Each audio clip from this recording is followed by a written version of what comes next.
Hi everyone, here we've got TCL 20 SE and let me share with you how to change system language on this device. So first of all, let's enter the settings, and here we have to scroll down to actually very bottom in order to find the system option. Here we've got languages and input, so let's enter and tap on languages. And as you can see here, we've got the list of previously added languages. We've got English and Russian right now.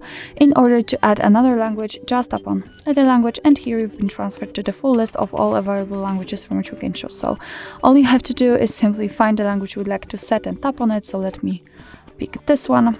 Simply tap on it, and as you can see, it has been immediately applied to the list, and but still English is a main language. So in order to set the new language as a main one, just tap on it and hold it, and as you can see, I can move it. So let's drag it to the very first position.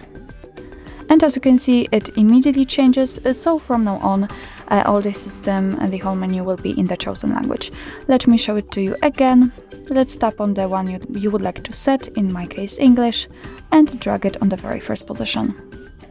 So as you can see, it also immediately changes. If you'd like to remove the languages from this list, all you have to do is simply tap on this 3-dot icon in the right upper corner and tap on remove.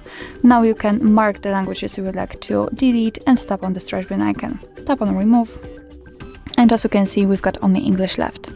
So actually that's all. This is how to change system language in your TCL 20 SE. Thank you so much for watching. I hope that this video was helpful, and if it was, please hit the subscribe button and leave the thumbs up.